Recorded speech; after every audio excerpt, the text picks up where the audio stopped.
नमस्कार मंडळी, आपण आता रॅपिडो टचचे इन्स्टंट खमण ढोकळे पौष्टिक आणि इन्स्टंट ते बनवणार आहोत. तर सगळ्यात अगोदर आपण काय लागणार आहे साहित्य ते बघू. एक वाटी पिठाला 1 वाटी पाणी घ्यायचंय आणि 2 पळी तेल घ्यायचंय. हे तेल आहे, हे पाणी आणि हे पीठ. आणि अगोदर आपल्याला असं पाणी गरम करून एका भांड्यात गरम करायला ठेवायचं आहे. आणि मग आपले जी डिशमध्ये आपल्याला खमण लावायचे आहेत त्या डिशमध्ये आपल्याला अगोदर तेल लावून घ्यायचंय.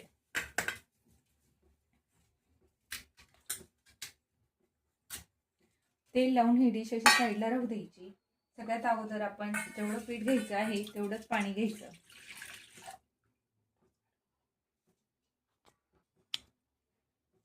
ह्या पाण्यामध्ये आपल्याला आता तेल टाकायचं आहे 2 पळी.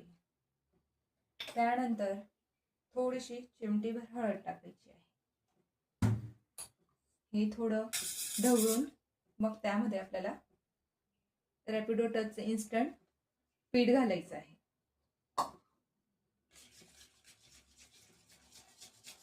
आणि हे चांगलं मिक्स करायचं आहे.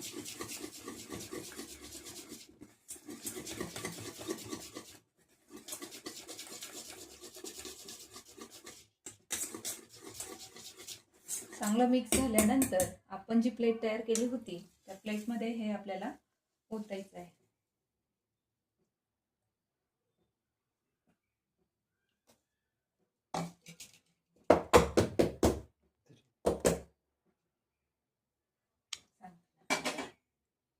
या पिठामध्ये सगळं मिक्स आहे, साखर, मीठ, त्यामुळे आपल्याला याच्यात काहीच टाकण्याची गरज नाही.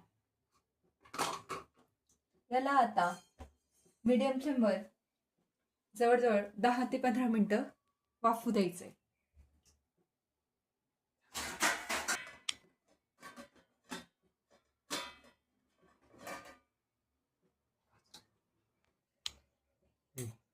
तर मंडळी, हे जोपर्यंत वाफतं तोपर्यंत आपण फोडणी देण्यासाठी तयारी करून घेऊ. अगोदर मी 2 मिरची घेतलेली आहे, त्याला कट करून घ्यायचं.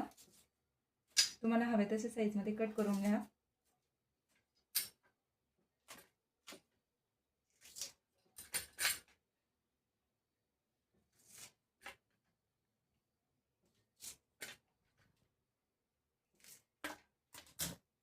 मिरच्या मी कट करून घेतल्या आहे. त्यानंतर कढीपत्ता घेतला आहे, जिरं आणि मोहरी घेतलेली आहे आणि ही कोथिंबीर वरतून सजवण्यासाठी.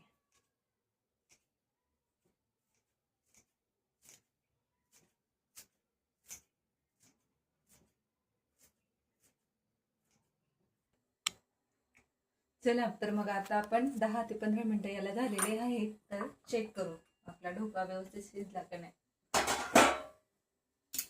आपण तो आता सुरीने चेक करणार आहोत. बघा कसा पीठ टाकल्यानंतर त्याची साईज आणि आता वाफवल्यानंतरची साईज किती फुगून आलेला आहे. आता तो आपल्याला वाफलेला आहे, तर याला आपल्याला आता तडका द्यायचा आहे. आता आपण एका छोट्या कढईमध्ये थोडं तेल घेणार आहोत तडका देण्यासाठी.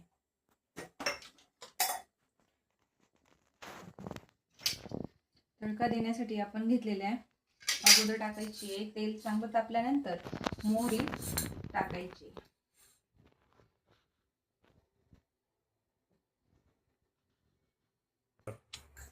तेल तापलं आहे, आता त्याच्यात आपण 1 चमचा मोहरी घालणार आहोत. मोहरी चांगली तडतडली की थोडं जिरं घालायचं.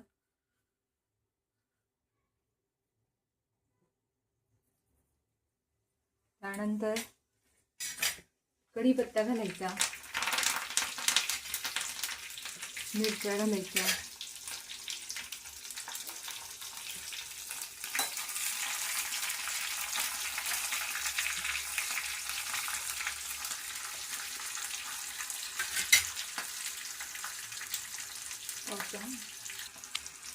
या पिठामध्ये साखर आणि आंबटपणा असल्यामुळे आपल्याला वरतून याच्यात साखर घालण्याची गरज नाही. जर हवं असलं, तुम्हाला जास्त गोड लागत असेल तर थोडी साखर टाकायची आहे.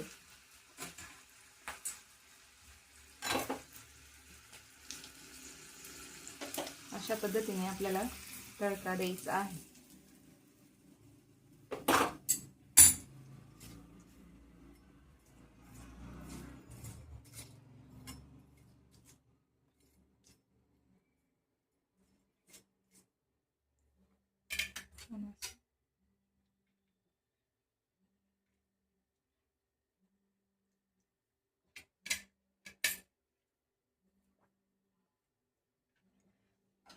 आता आपण त्याचे तुकडे करून घेऊ.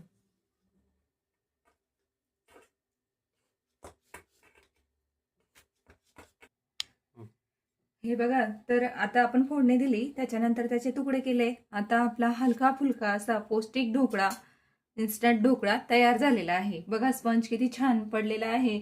आणि पौष्टिक याच्यासाठी म्हणते आहे की यामध्ये तांदूळ, हरभऱ्याची डाळ, उडदाची डाळ, मुगाची डाळ ह्या डाळी असल्यामुळे तो पौष्टिक ढोकळा म्हटला जातो.